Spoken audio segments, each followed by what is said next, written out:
Linda accompanied me shopping and happily threw the items into the shopping cart. This Linda is a source of trouble for me. My name is Jennifer, 37 years old. She has been married to her husband for 5 years. My family includes Paul, his parents, and Linda, who moved back about 3 months ago. Linda will be 39 years old this year. Apparently, she divorced her husband of about 2 years because they didn't agree on his financial sense. Since they didn't have any children, the divorce proceedings went smoothly.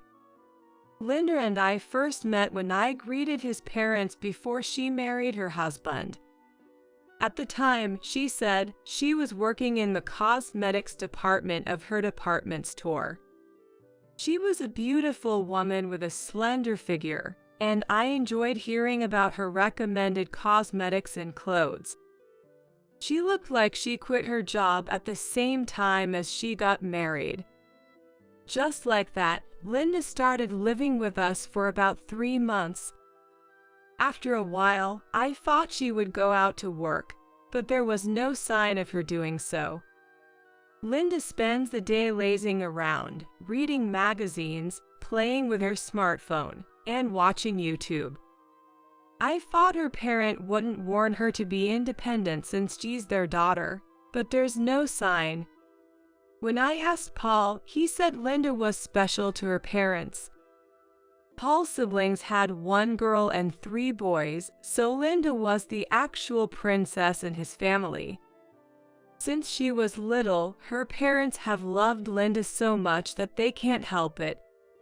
I've always been jealous of Linda. She can buy everything she wants, including clothes and dolls. It would have been better if I were a woman too. Paul said, laughing a lot. Well, these days, many women don't get married, and I think it's fine for them to live with their parents at home. However, I feel unhappy when I am busy doing household chores, and she's always sitting around doing nothing. There are many ways to work these days, such as doing housework.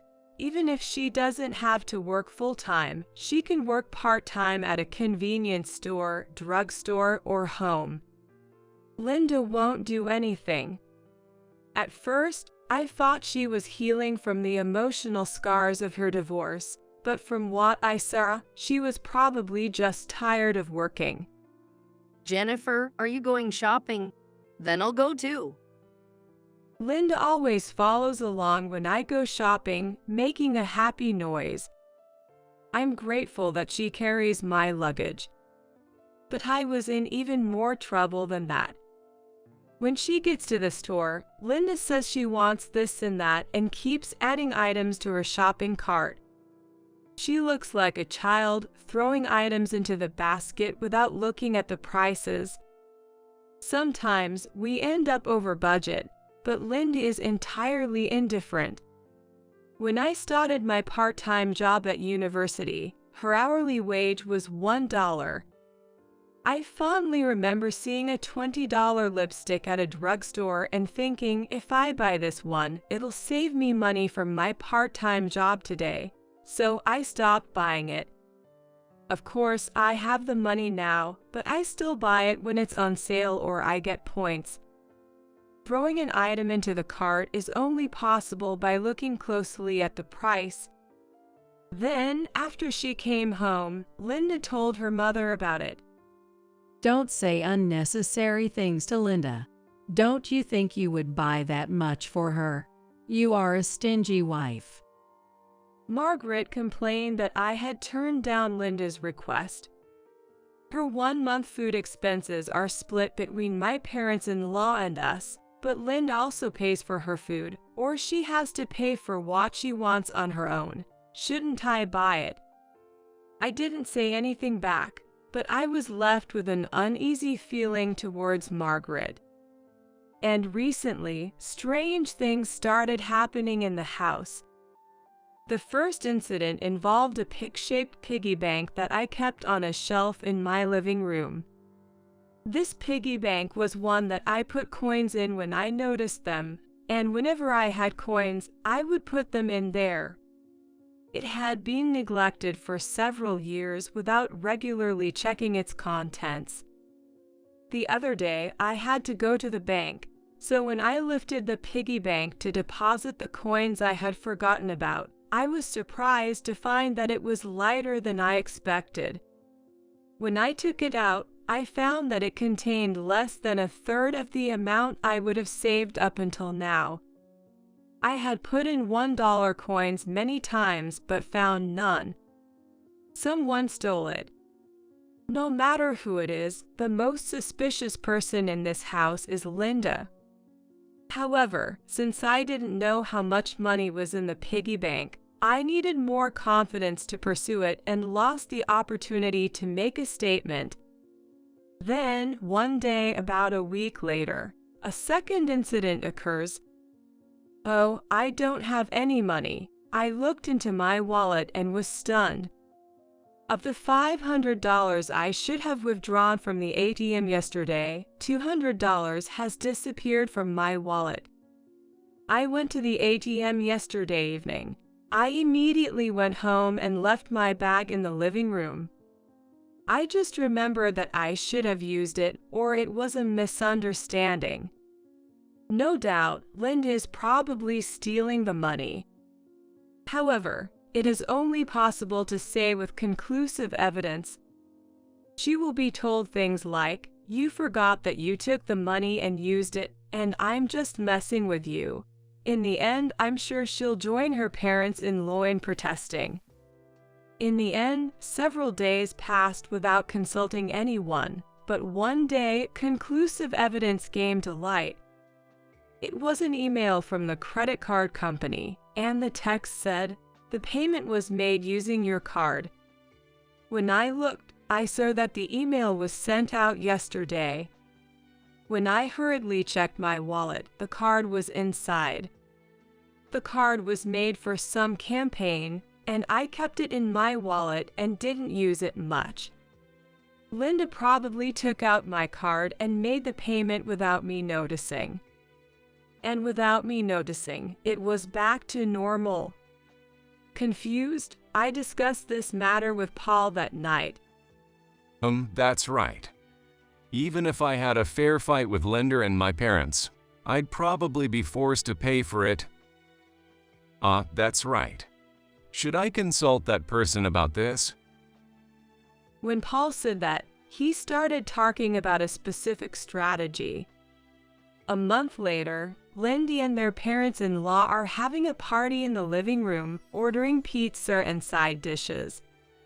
Several bottles of expensive alcohol, such as champagne, are also lined up on the table. After that, I pretended not to notice that my credit card was being used fraudulently, but Linda seemed to have gotten used to it and started to lose her reservations. She's also probably having a party with them today, ordering food delivered using my credit card. And today, I'm going to expose the truth and punish Linda. I speak to my sister-in-law as she eats. "Linda, you used my card without permission. It has records of payments I don't remember." Did you realize this just now? You're an idiot. That's right. I am so happy to play around with other people's money. I was stunned to see Linda drinking alcohol and showing no signs of being upset. It's a serious crime to purchase with someone else's card. What will you do with the money I'm being charged? Well, it's your card, so you have no choice but to pay, right? Linda answers with a grin. "I will never pay. Because you used it, you should pay for it."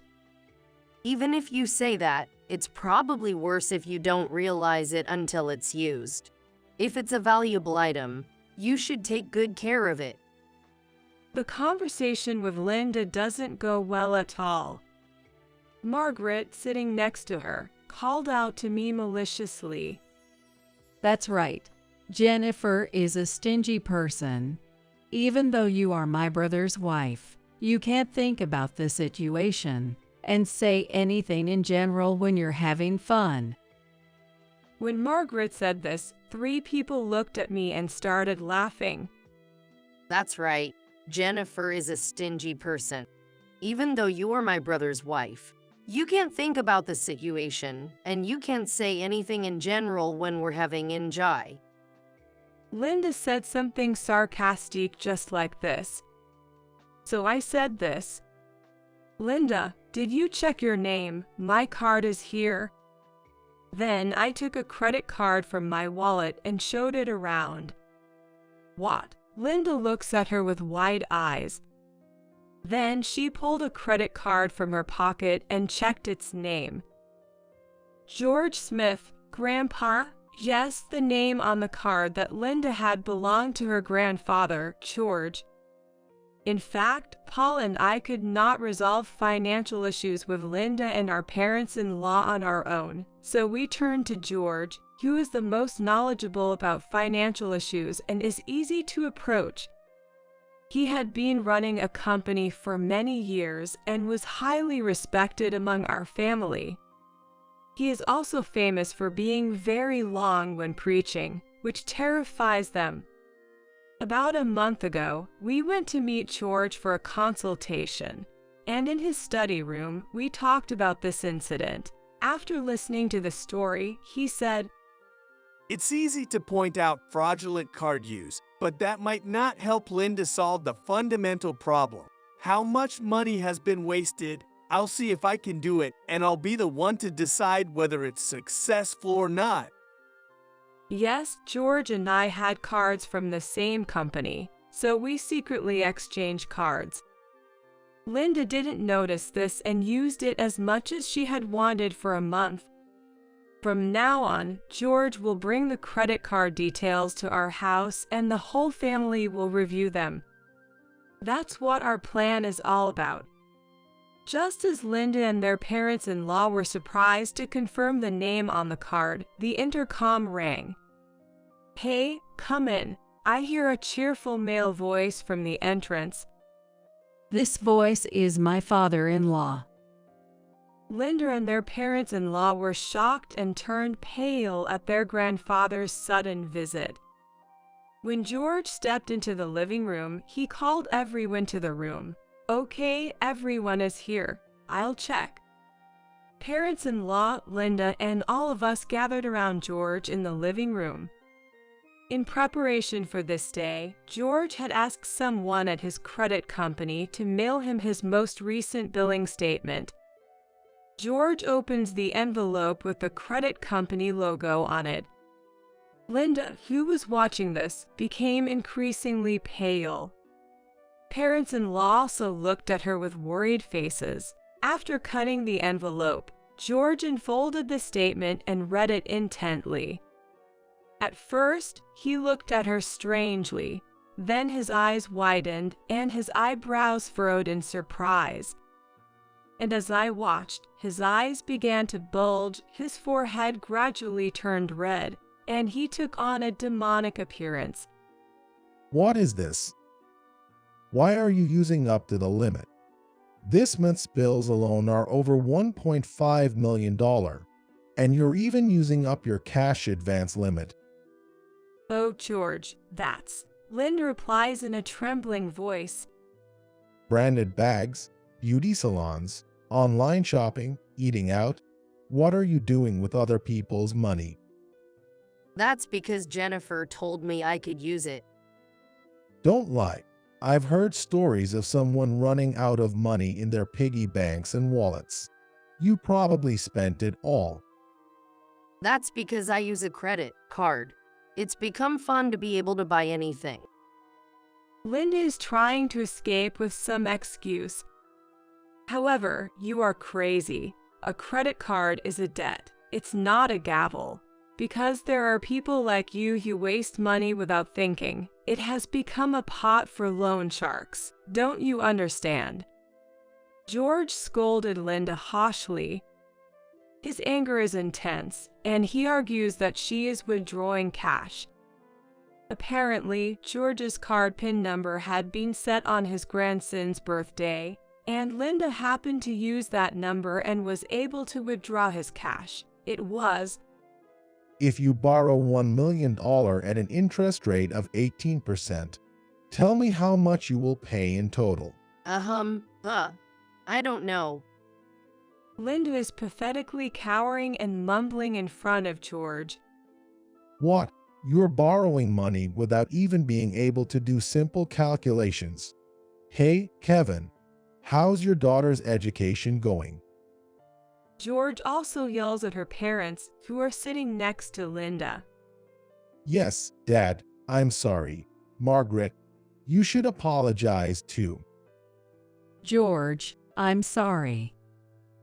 Parents-in-law did their best to get down on the ground and began apologizing to George.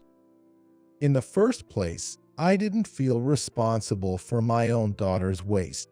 It's outrageous to make your son's wife pay for it. George's yell echoes throughout the house. Paul and I left the room immediately, but George's sermon continued for another 5 hours. By the time it was over, Linda and their parents-in-law were exhausted and looked like different people. It had become... When we talked to him, George imagined that Linda's extravagance was comparable to someone who couldn't resist secretly buying expensive bags. She uses others' credit cards to make expensive purchases and take cash advances up to the upper limit. After witnessing this, his patience seemed to have broken. Ultimately, George decided that the amount of money he had embezzled was so large that it would not be in his best interests to treat her leniently, so he consulted a credit company. Linda was accused by the credit company and asked to pay back all the money she had spent. The total amount spent on shopping and cash advances was nearly $2 million. Of course, Linda is unable to pay. Apparently, the troubled parents-in-law managed to repay the loan with their little savings and money they borrowed from their friends. At the same time, I received back the money that Linda stole from my piggy bank and wallet. After that, Linda was taken over by her parents.